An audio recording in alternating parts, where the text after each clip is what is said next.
Okay, let's make a start. Welcome everyone. If you're here to talk about public services being local by default, then you're in the right place. My name's Andrew Laird. I'm the Chief Executive of Mutual Ventures, and I'm delighted to be joined today by Professor Kate Ardern, who is the Honorary Professor of Public Health at Salford University, used to be the Director of Public Health at Wigan, and across Greater Manchester was the Public Health Lead over the past couple of years during pandemic. I'm also delighted to be joined by Dr. Simon Kay. Simon's the Director of Policy at the Reform think tank and a leading thinker on localism.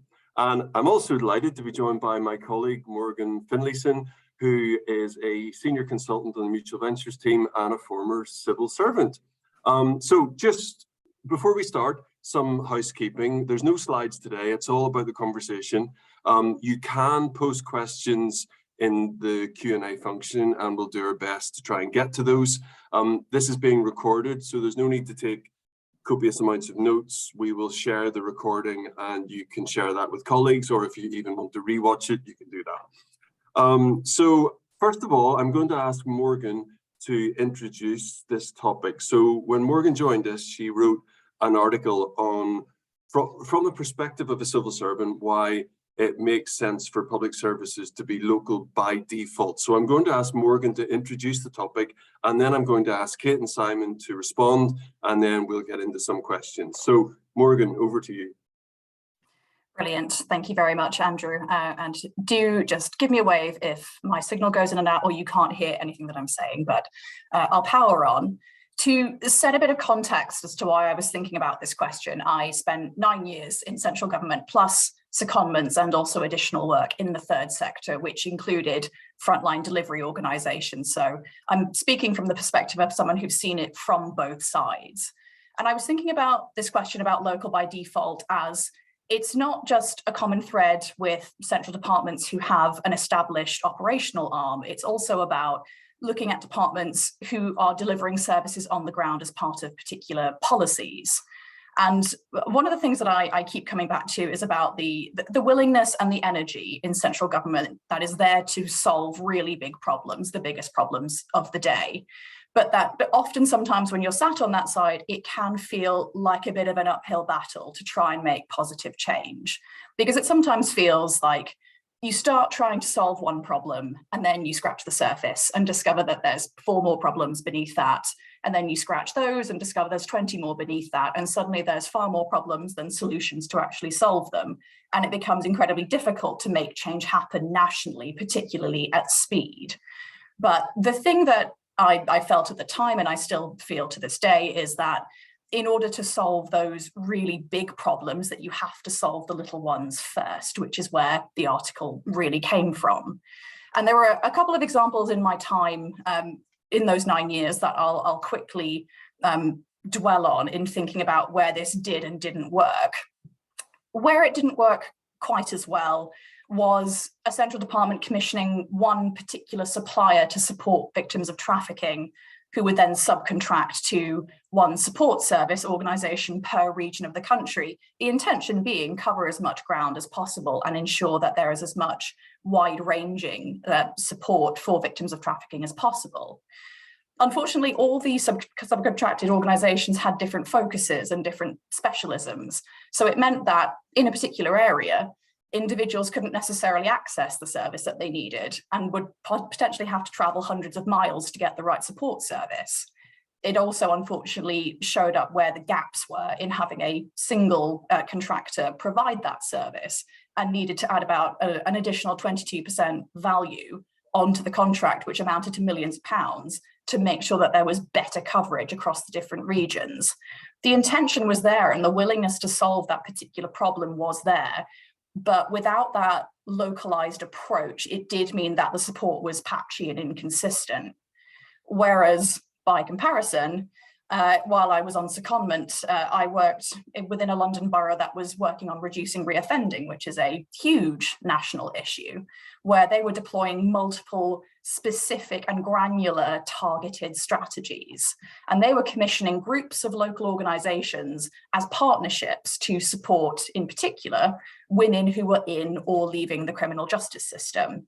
A lot of the organisations in that partnership were very similar in what they were delivering, but there were more specialised ones within the partnership as well. So housing support, healthcare, substance misuse, education. All of them had existing relationships because they all worked within the borough together and had worked together in some shape or form and had either existing professional connections or could refresh them. The main difference with these two examples was that local dimension, that in this London borough, individuals didn't have to travel hundreds of miles to get the right service that they needed. They could just go within their particular area without having to spend loads on travel. They could be referred very quickly between services to get the right support because of those existing relationships. And there was a much more diverse base of support available. And really the key difference was that the borough that I was working with understood who was in their area. They knew who these organisations were, what they were supporting and what they were doing. So they knew that they could pass that support down and have the right support provided to those women. On the face of it, you might say that that's just solving one thing. And it might be just one thing, but it's not small and it contributes positively to the overall big picture and moves progress in the right direction. So that's the position that we start with here, and the big question that we're going to do our best to try and tackle today, which is, if it has been proven to work on that local level, should local be the default for all public services? Fantastic, Morgan. That's really good introduction. Thank you. And I'm sure Kate and Simon will have their thoughts on that. But just before I pass over to Kate first, just a question for you, Morgan. How hot a topic is this within Whitehall in your experience?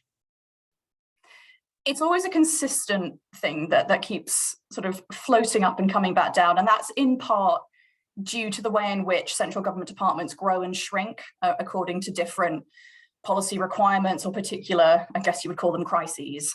So particular events which require more civil servants to deliver certain policies or certain delivery programs, like Brexit, like COVID, big things that mean you have to pull lots of people in, and then initiatives that then slim it down again, which naturally then leads to thinking about, well, if we don't have the people on the ground to deliver this, who do we then work with to deliver these big policies when we don't have the people to do it ourselves? And as a default, that does tend to mean if you don't have an operational arm, as some departments do, and you can't work it through that way, it means having to look more locally and thinking, well, what do particular areas have to do about this? But unfortunately, in my experience, that there wasn't necessarily that detailed understanding on the ground of what was there. It was just more the positive intention that it should be more local, but as far as delivering it goes, not sure. Excellent. Thank you very much. Kate, can I bring you in now to get your thoughts on that? Two fantastic examples there, Morgan. Thank you for that, in terms of the just illustrating, I think, the scale of the challenge. I think I did work as a policy advisor within DHSC on the Lansley reform transitions, and so I've had some experience of dealing with Whitehall as well as being a local government chief officer and obviously working in the NHS. And I think from my experience, part of the challenge is the lack of Whitehall experience at a local level, i.e. there is such a sort of lack of knowledge of what local government does. And I think, therefore, Morgan, your first example, whereby we'll commission someone to do it, instead of actually going to the local system and say, this is the challenge we need to try and solve in terms of a policy direction. How might we co-create the solution to this? And it's going to look different in different regions, because what works in central London doesn't work in the Lake District, for example, just to give a very basic thing. So I think there's a lack of understanding of the geography, the infrastructure and the assets at a local level. And your second example beautifully illustrates some very key principles: trust, local knowledge, local relationships, and taking not just a single problem, but the example of women coming out of prison, stopping reoffending, they're all those women are many of them would be mums, so it impacts on things like the early years provision.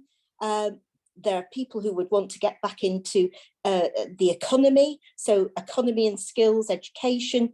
In other words, the local system tends to take a whole societal, whole system, whole place approach to these issues, in the way that Whitehall tends to see them as single, siloed policy issues, not connected either across government or at a place level. So I guess just a few opening thoughts there from me on the importance of geography, relationships, trust, place, and actually co-creation with the local system. Stop seeing them as people you just give orders to from Whitehall and you go out and deliver, or you bypass.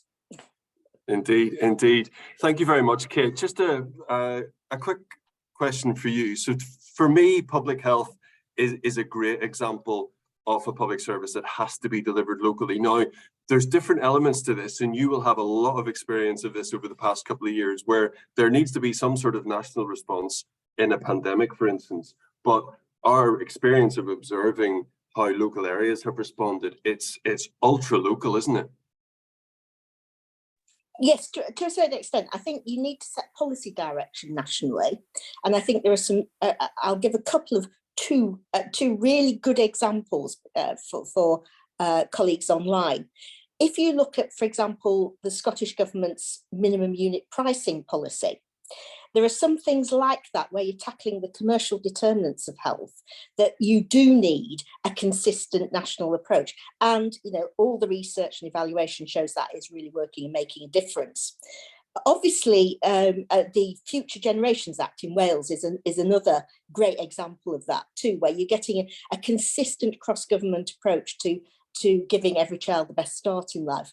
So there is certainly a room for national policy, but actually most of how you deliver public health interventions and services has to be bespoke and tailored to your local circumstances, using your local assets, using your local knowledge, and most importantly, co-creating with local citizens, because at the end of the day, this is about empowering and supporting citizens to be as healthy and as well as possible, and therefore contributing back into society in the way that, you know, fits with their hopes, dreams and aspirations.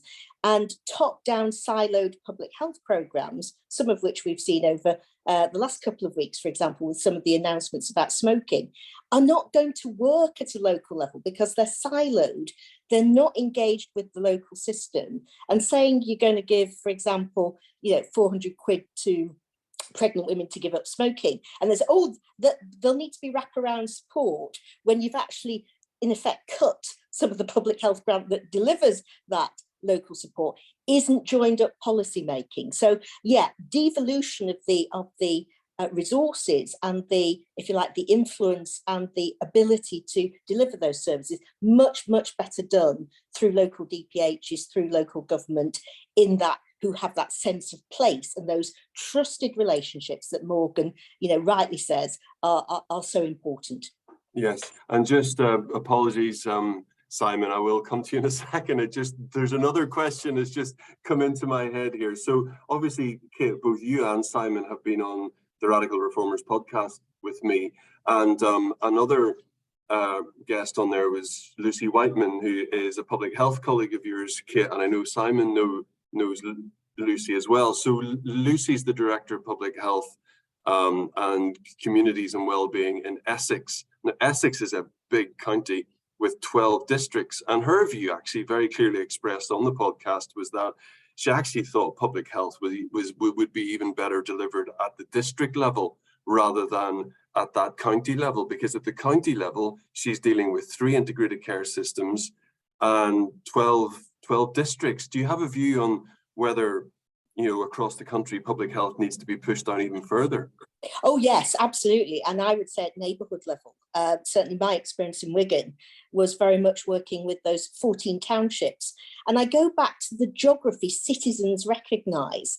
That was one of the sort of, you know, I think defining elements of the Wigan deal, that instead of going through organisational geography, which we so love to do, and I'm sure we'll get into questions of power, control and influence of organisations as well as professionals and politicians, actually get to the geography that local people value and recognise. And our 14 townships in Wigan, some of them were mentioned in Doomsday, way before any of us, any of our organisations were around. That's what people really value and love and cherish. And we need to organise around those. So Lucy's spot on around districts, but I'd go even further, even further and say this is about, understanding the geography. This is why geography, both physical and social geography, and geographers are so important to this discussion. Fantastic, thank you, Simon. I'd like to bring you in now, and let's potentially step away from the discussion around public health and come back to Morgan's overall question. What are your thoughts about it? Oh no! Look, hopefully everyone can hear me okay. Yes. Do whether they not, but no, it'll be no surprise to anyone that my socks rolled up and down when I was reading your essay, Morgan, and I agree with everything that's been said so far. But no, it's a fascinating. Simon, it was actually quite. I did consider trying to find a panelist with a counter view here, but I found it quite difficult. No, well, and that's probably, we're all in our bubbles, aren't we, Andrew? And that's healthy enough. But I think there's stuff to explore here, and maybe we'll find some areas where we slightly disagree with each other. You never know, but maybe it's nice to hear people agree with each other for a change too. I really want to just bounce off both what Morgan and Kate said to say that one of the things that I think gets in the way of this more localized approach is one of the mindsets, if you like, is the thought that when you devolve things to a certain scale, when you try and localize an approach, there's a mentality, a policymaker mentality, that what you have to do that is to fracture, is to create new boundaries and to create inefficiencies as a result. Now, there's an extent to which, in pure brute logistical terms, where that might be true. You might have to do a bit more replication of effort from place to place. You might have to say, oh, you know what, we're going to have a few more people working on this in place to place. But actually, if what we're interested in is integration and join up and finding that holistic picture, where we find the sympathies and the complex relationships between different elements of public services, different elements of policy that can help individuals with complex situations progress, you actually can't do that. You can't do that in any conceivable sense at a national or a centralized scale. It's really difficult to do that. So while our mentality, our knee-jerk reaction to some of these propositions is to say, oh, hang on, people want consistency, people want things to join up. You can't join up at that scale. If you want integration, you actually do need to localize. So I think one of the things that you can try and achieve in this debate is to really just make that point as firmly as you can and say, if you want things to join up, if you want to find these sympathetic, constructive relationships, actually those things only really play out at a local scale. The collaborations you need can only really happen at a local scale. The partnerships you need can only really happen at a local scale, not just within the institutions of local government and across them, but also between local government and communities, and between communities and third sector and private sector organizations as well. There's no such thing as a community, private, local gov partnership that happens at the national scale. It just doesn't make sense to think of it in that way. So one thing is to switch that mindset, and I think your essay really spoke to this morning, and say, well, solving the thing you can solve, where you have enough skin in the game and enough local actors who are aligned behind it, is the beginning of solving the big thing. And we tend to neglect that scale of operation in this country for a whole variety of reasons. Thank you very much, Simon. So a general question to everybody now. Kate, you've mentioned the importance of understanding local assets. So there will be some civil servants listening to this and who will listen to it in the future. And a central government response to this might be to picture a big war room with all the country's assets mapped out in Whitehall somewhere, and the need to kind of understand, yes, I really do think we need to understand local, and we're going to do that right here in this room, in the Treasury or wherever it is. Is that the right response, or is this more about not feeling the need to? It's a very leading question. Not feeling the need to understand local areas completely and to trust and devolve. You need to trust and devolve, but I guess what would be helpful, Andrew, is if I define what I mean by assets.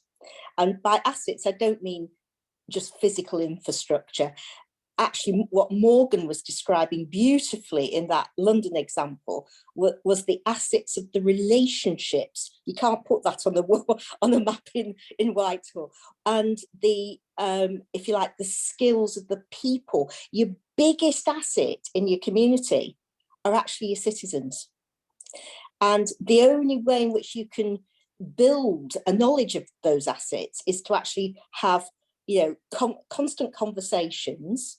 So it might be, as Wigan was doing, taking the IKEA sofa around and talking to everyone from, teeny tinies to the old uns about what their vision was for the place. Really important. Those are constant conversations that you have to have, but also understanding the skills, the experience, the expertise, the knowledge every citizen brings to the table, and building, supporting and fostering their capacity. So we got to know a lot of that through, for example, our community investment fund, and listening to and supporting and giving expert professional support around citizens' own ideas and creativity. You cannot put that on a map. And I think one of the challenges Whitehall has is it tends to think of assets in terms of physical buildings and maybe finances. And obviously the financial assets are also important, but you can't map the people asset, and the people asset is actually the most important one. I think that's entirely right.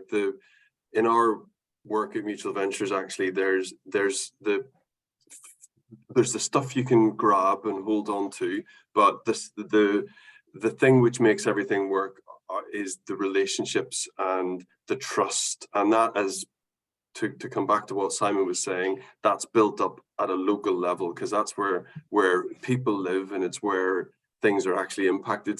Simon, do you want to comment on that? Yeah, and I mean, I think so. My answer to this is that you do. And this is partly based on the fact that I spend quite a lot of my time now talking to civil servants. We're doing a big piece of work on Whitehall reform at our think tank at Reform. So you need both, because the reality is, and maybe this is where we're going to get a little bit of the grit in the conversational oyster here, Andrew, and I'll help out in that way. There are some things that have to be managed centrally, that have to be managed at the national scale. And no one sensible in this debate disagrees with that. It makes perfect sense that some stuff has to operate at an economy of scale. It makes perfect sense that some service areas see really special case populations with very specific needs, and those populations are never large enough to create a procurement scenario at the local level, for example. That happens quite a lot.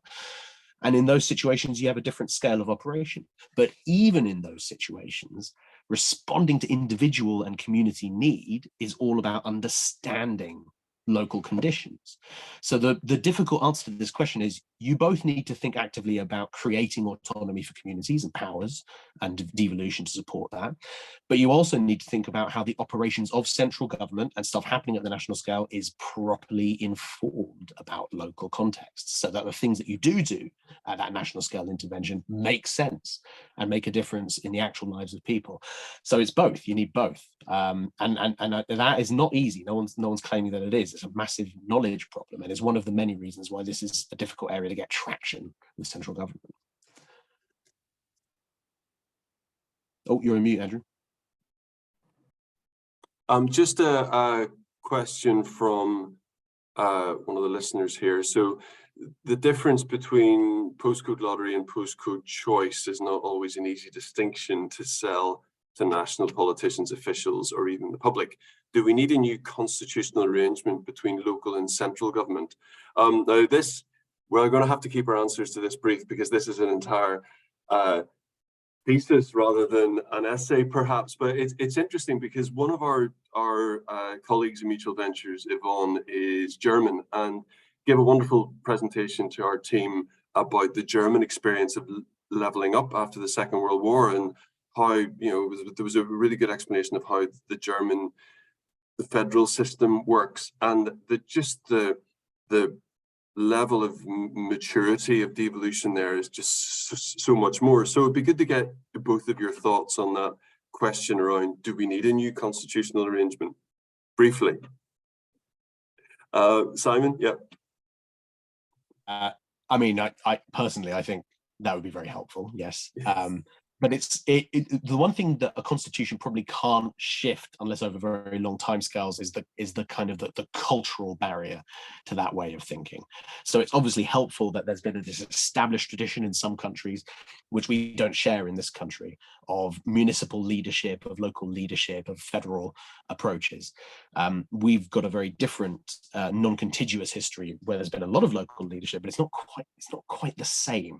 And so our default expectation whenever something new happens or something's introduced, and this is why this is a stimulating read from Morgan, is that we go central by default.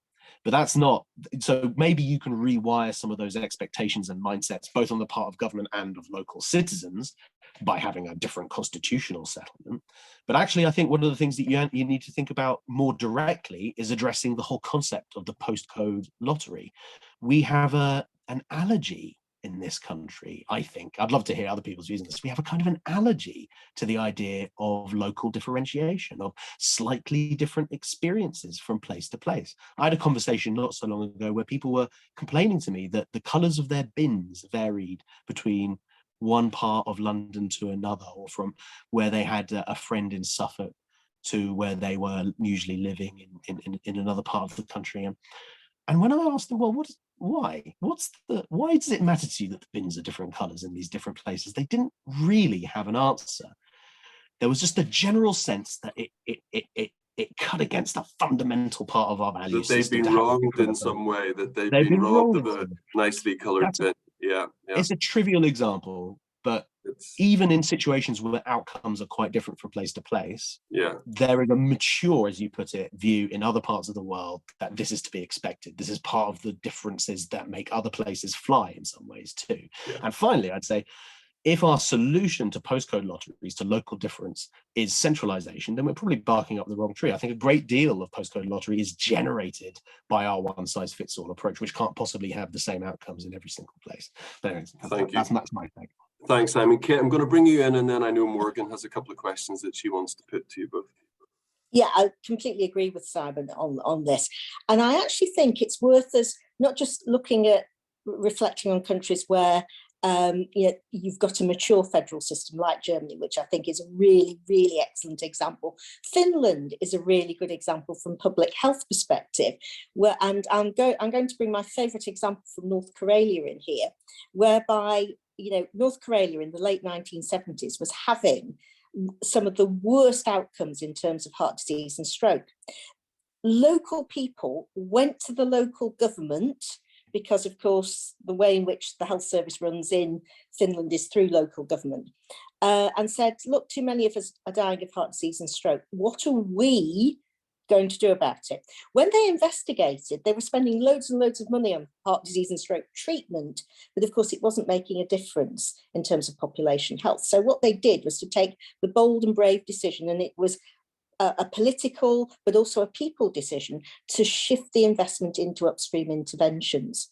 Hey presto, it worked, and they brought their heart disease and strokes rate down. It actually influenced the rest of Finland in terms of their approach, very well researched by WHO over the last few decades, and something worth looking into. But there's a great example actually of highly local and a very local challenge actually starting to influence national policy through that devolved decision making. So yes, we do that. I mean, that's perhaps a great example of the postcode lottery actually influencing some national decision making. So yes, we need a far more mature discussion in this country. We need to go back to our own Victorian history of great municipalism and actually reinvent municipalism. Local leaders, I'm thinking like Joe Chamberlain, for example, in Birmingham, were making massive decisions about resources and power and how local areas operated. So we do have a history, actually, of more than a century ago, of where the local system was actually had much more power and control. That got changed really from the 1980s onwards, and I think we need to go back and remember our own history around that. And I guess the other two examples I gave, both from Scotland and Wales, are great examples of something different happening because of devolution. So yeah, Devo works, and actually local people can hold local politicians to account for the delivery of services, and we forget that. We only ever think it's about national politicians. It's very true, actually, because the local elections that are coming up are being covered in the national media as a check on how Rishi Sunak or Keir Starmer are doing, and that's not a helpful narrative for where we're trying to get to here. But no, I'm really pleased to get a bit of a history lesson from you there, Kate. If anybody wants a brilliant history lesson on the history of public health, you should listen to Kate's episode of the Radical Reformers podcast. There's some fantastic stuff in there. Morgan, over to you. Brilliant, thank you, and thank you both. This is all just ringing all the right bells in my head for the things that I've thought for so long, for nearly a decade. We've talked about a few of the current barriers to making local the default. We've talked about that link between the local and the central, about whether there's a constitutional link in there, about the trust element, which I can see is also popping up in the chat function there. I'm going to push you a little bit further on this one, because I'm very much of the school of thought of you have to know what problems you're running at in order to find the right answers to them. What are the other more practical but also less tangible obstacles to us making local the default when it comes to public services? Go on, Simon. Okay, I try to make it a policy never to speak before Kate, unless if she's got something to say, because especially in this conversation, she might put everything I want to say better anyway. So let me get in early. Well, we talked about a few already. Structural stuff, I think, is very clear. Central by default mentality, the nature of Whitehall itself, the lack of a certain tradition. Kate's pointed out an older municipalism from the Victorian era, but it's clearly something that's gone off the boil and is only just starting to edge back. So a few other kind of structural and cultural challenges. I think one structural challenge is actually to do with politics, bluntly, and I wonder if this is something worth exploring in a forum like this. I mean, as a general rule of thumb, in England, one political party, the Labour Party, tends to be much more dominant at the scale of local authorities, boroughs, and district councils. Another political party, the Conservative Party, tends to be much more dominant at the scale of counties, at the scale, and they do a little bit better at unitary, and they do a bit better at combined authority scale too. There's almost no county, there's maybe one or two county councils total that are controlled by Labour. So you get this scale detachment in terms of who dominates, and it's to do with also the distribution of populations and their voting habits. And that means that when central government is controlled by one party, there's going to be a bit of an allergy, a little bit of resistance to effectively giving a political win, giving authority to one scale of local government, and when another one is in, the other scale of local government starts missing out. And the net effect is that you get a kind of yo-yoing of powers over time. So the political challenge, as in many areas in our public life, is a big one here, and it's one that we shouldn't neglect. I think one of the other things I'd point out is the idea that when we sit with the idea of localism, we tend to think of it as an abnegation of responsibility. And so there's an accountability kind of contact here. We should be very clear that one of the things that's unlocking the current wave of devolution is the idea of the directly elected local leader, or of the metro mayor. But that's not enough. When you look at the trailblazer deals that are coming in Manchester and the West Mids, they need all these other patterns of accountability in place too, to make national politicians and the national structures comfortable with the idea of local budgets being wielded with some autonomy. So there's this idea that you're effectively setting aside both the potential for taking credit for good outcomes and the risk of being blamed for bad outcomes, which again has a political dimension to it. But I think that's another big barrier in the way of all of this, and it prevents us from doing the hard work of saying, well, let's co-produce both our objectives and our approaches at that localized scale. So that's two things I'd point to that I don't think we've mentioned so far.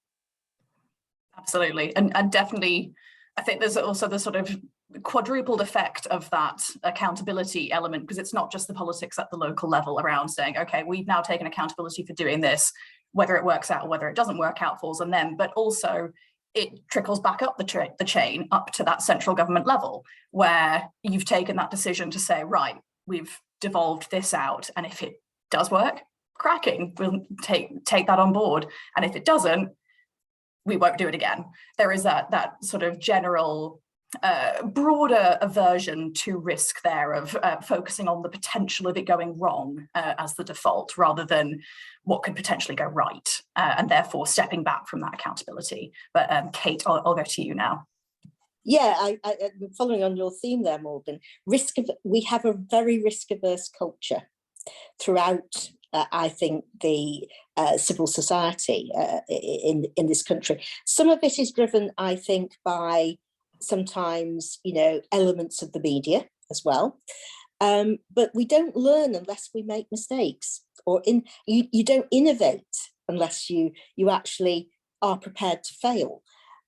So we do need to tackle the risk aversion culture. And that, again, was something we were very keen to do in Wigan. But it was, sort of driven and supported by our politicians. And I think actually taking some risk and actually tackling risk aversion is much easier to do at a local level, than particularly where you've got some stable politics going on, than it is at a national level. But the risk aversion culture, not just amongst politicians, but also I think amongst professionals, is a really big issue to tackle, and needs to be part of that sort of training and development of our officers as much as our political leaders. The other thing I would also point out is that this is about power and control. Nobody gives up power willingly, and having centralised a lot of the power, it's very difficult then to pull the power out. Now, I think, Simon mentioned the new Devo deals for GM, for North of Tyne, for West Midlands. I think one of the interesting developments there are the elected mayors, the metro mayors, being held to account by Parliament. Now, that's quite an interesting development. It has its pluses and minuses, but it does start to bring in local political accountability in perhaps a rather different ways. It'll be interesting to see how that happens. But one of the things I've observed in Greater Manchester, and it's probably the same in the other combined authority areas, is there is also a tension between the local politicians and the MPs. And you have seen elements of the government playing off their own backbenchers against local politicians, where you've got that split in the parties that Simon described between who's in charge at a local level and who's in charge, say, at a county or governmental level. So there is that sort of sense of MPs versus local politicians as well, which is perhaps a dynamic we haven't explored, but clearly does need to be explored and rationalised. What's the role of both? And can that role work in a complementary way instead of a competitive way for the good of the citizens they are supposed to serve? And the use of the word competitive there is particularly interesting, especially in reference to the metro mayors being held accountable to Parliament effectively, because what you do there is, well, who's held to account by Parliament? Metro mayors and also the government itself. So by association, that makes the metro mayors, puts them on an equal footing with government, which is where that competitive thing comes in, as opposed to different segments of government side by side operating in the same direction, which sort of ties into the question that Esther popped into the Q&A about the independent level of government rather than a delivery arm of central government. So I find that very interesting to use as a particular phrase. I'll also take an opportunity just before I hand back to Andrew, just to look at Roy's question in there about the local strategic skills, which are an issue, and also the fast streamers from the Central Civil Service coming in and having or lack of knowledge about local demands.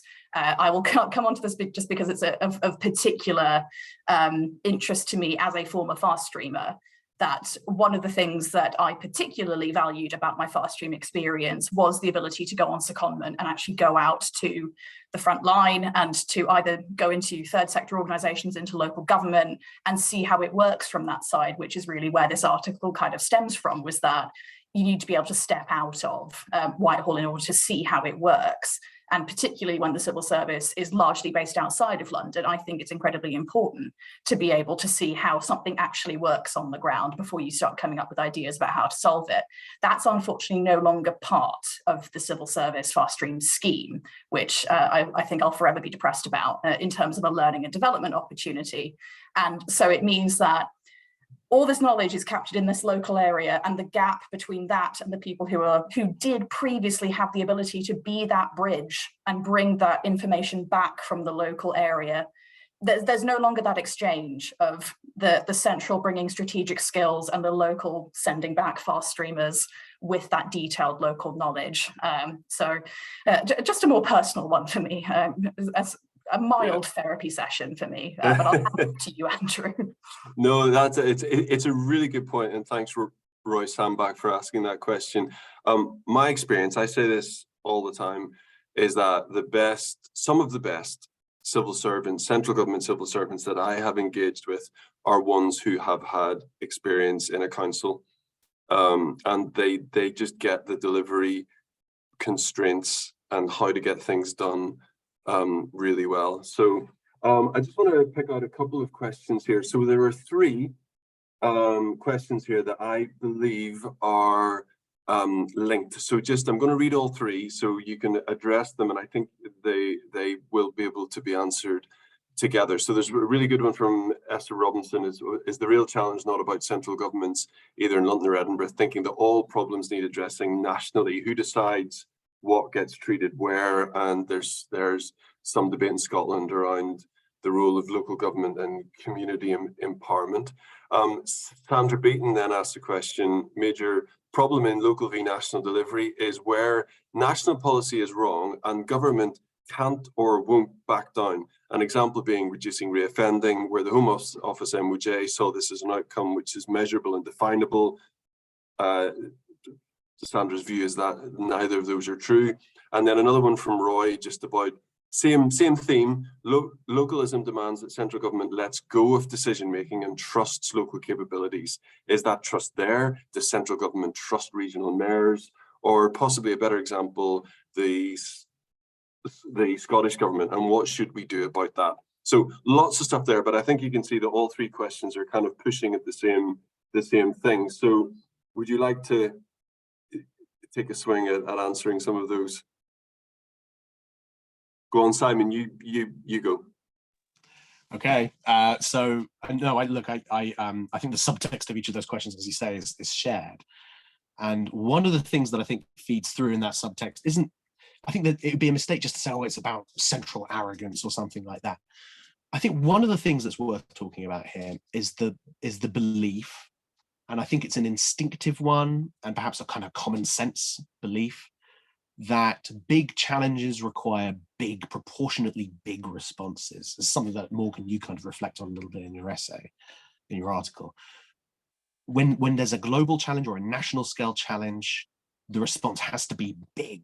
We have to get in there with all our guns blazing. We need to align and coordinate. We need to get the best brains in a room and get the best. Now, I'm never going to disagree with those who say, well, we do need to try and align and coordinate and get the big guns blazing. But actually, I think the evidence suggests that though it feels counterintuitive, addressing things at the scale at which agreement can occur can get us further. So if there's a big kind of understanding gap between the hyperlocal and the national, I think it's that. I think that's another one to think about in terms of culture and cultural bias. When we face a big set of challenges, like getting to net zero and addressing climate change, like responding to a pandemic, our big instinct is to pull all the levers close to us. It's not necessarily a malign instinct. It's one that reflects our belief that control is the same thing as grip. But too often, I think our reach exceeds our grasp. And what happens locally can create small wins, localized successes, which taken together, taken in the aggregate, get us a lot further along the road. So it might seem like an absurdity to someone listening to this or watching this, that you can address climate change, for example, by unleashing local potential and doing hyperlocal approaches led by local gov. But I tell you something, we're not really getting the job done at national or international level. And one of the reasons is that we can't find the consensus, the political capital, and the alignment of resources that's required at that kind of scale. And there's a big old literature from political economy and economics that tells us why that happens. So that's something that I think is factoring into the answer to all of those questions. Thank you very much, Simon. Kate, anything to add to that? Yeah, Good analysis from Simon. I'd strongly agree with Simon on that. And I think what's very interesting in terms of Scotland is that the community empowerment legislation is a really good piece of national legislation, but how it's been interpreted at a local level has been quite different. East Ayrshire, and I don't know if Katie Kelly's online, but East Ayrshire is a brilliant example of the local authority actually bringing that community empowerment legislation to life. And I think it's been very notable that Humza Yousaf, who is the new First Minister, has wanted to realign that conversation with local government and get into a much more devolved discussion around taking powers out of Holyrood into the local system. I think that's very welcome. Interestingly, Public Health Scotland is organised rather differently in that it has dual accountability, both to a minister but also to COSLA, and that is quite unique in the UK public health system, to see that dual accountability going into local government. So there's some interesting examples there. I think the other point that Simon makes, and I'm going to make an analogy now in emergency planning terms. The government's very fond of command and control and the grip on the system. One of the things, and they often cite the military as the example of that. Now, if you talk to any, I've worked a lot with military advisors through emergency planning, they will say they don't make all the decisions at the centre because the person in the battle who has got the view of the battle site is the person who knows what's going on. The operational commander is the person who knows what's going on. Yeah. So there is a lot of devolved decision making in the military.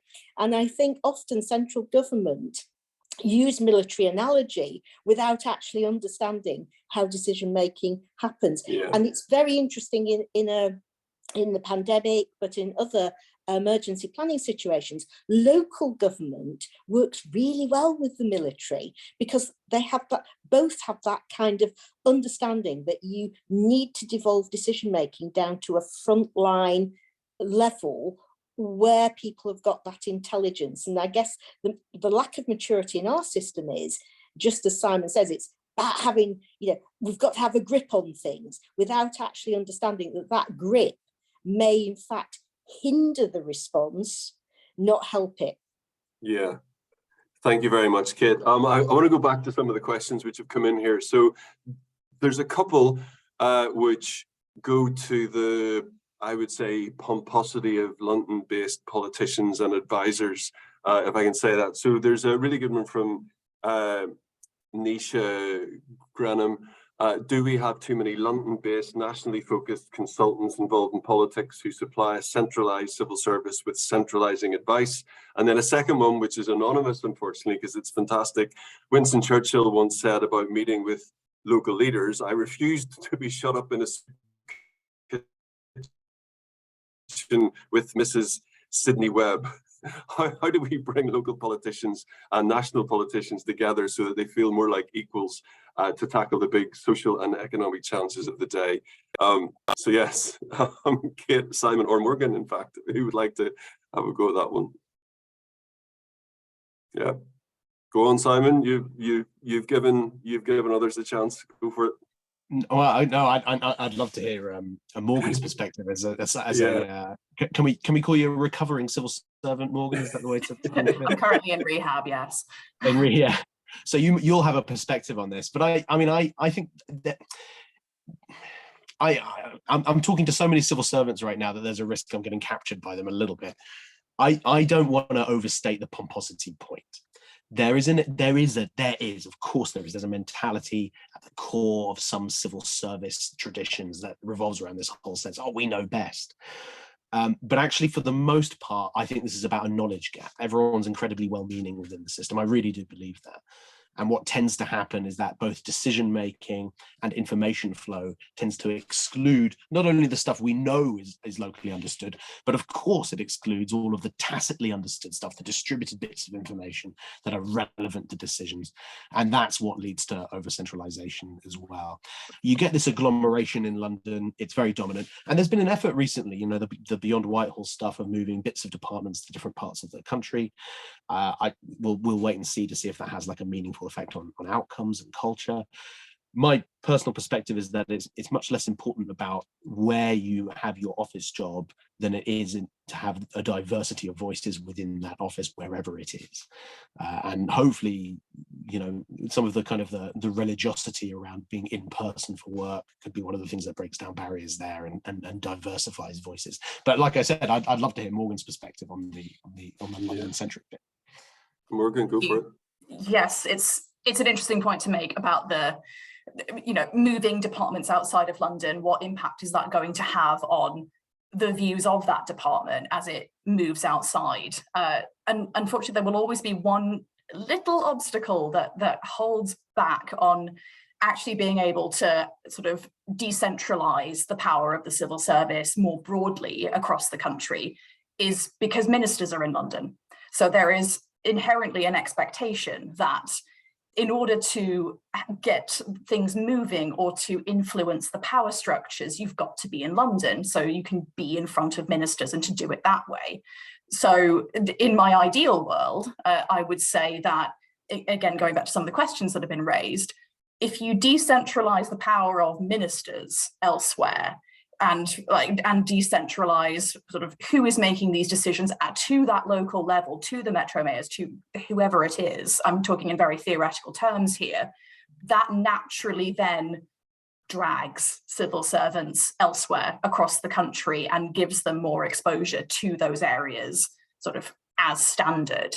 It's both, the function of government is obviously that you have to have both. You have the ministers who set the direction, and you have the civil service there to provide the assurance, so not necessarily knowing everything, but being able to absorb everything, compute it, and then turn it into advice for ministers. And they both have to go hand in hand. But if only one arm is going outside of London and the other one is not following, then those two arms aren't talking to each other. Yeah. Thank you, Morgan. Yes, Kate, do you want to comment on that briefly? Yeah, one quick more question to ask you, and we don't have much time. I think it's also who you recruit. And I think, you know, Morgan, you depressed me by saying the fast track now no longer go out. I mean, that's crazy, isn't it? That they're not getting that exposure and experience. So I think there is an issue around who you recruit, where you recruit from. We still have, I think, an over-reliance on, shall we say, academic hothousing from certain universities, and not that diversity of demography and educational experience. And I think it's also an issue, Andrew, that no permanent secretary at the moment has ever worked in local government. So certainly the experience during the pandemic was talking to folks who had zero idea of the geography of the country and no idea about how systems worked because they had no exposure to it. I mean, my personal favourite anecdote was the conversation I had with somebody in Cabinet Office who will remain nameless, who with 500% confidence and 0% accuracy informed me that the M62 was the motorway that connected Manchester to Leicester. If you don't know how the country works, you don't know the basic geography and infrastructure, your policy advice to ministers is not going to be worth the loo paper it's written on. Right, we've got 3 minutes left and I've got a very, very quick fire question. How local is too local? Can you be too local? When you're looking at wholly local solutions, can you go too far? Simon, quick fire answer.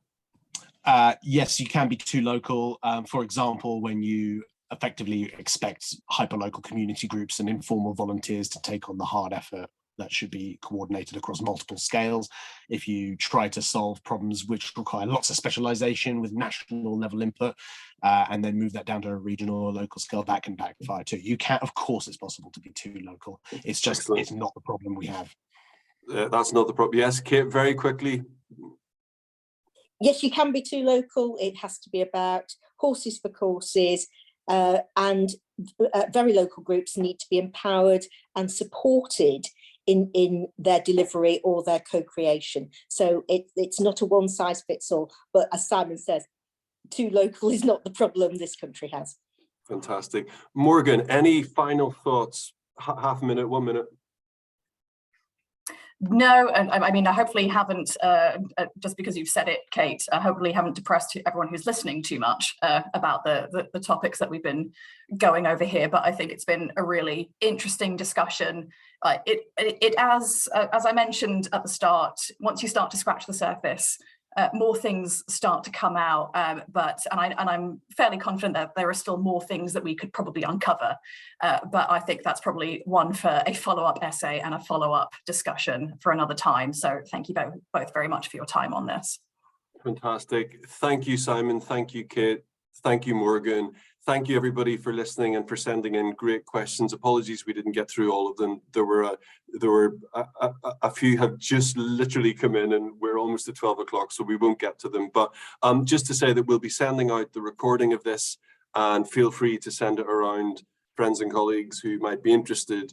I think it's certainly a discussion which everybody needs to be having. So thank you to our guests again, and I wish everybody a really good rest of their day.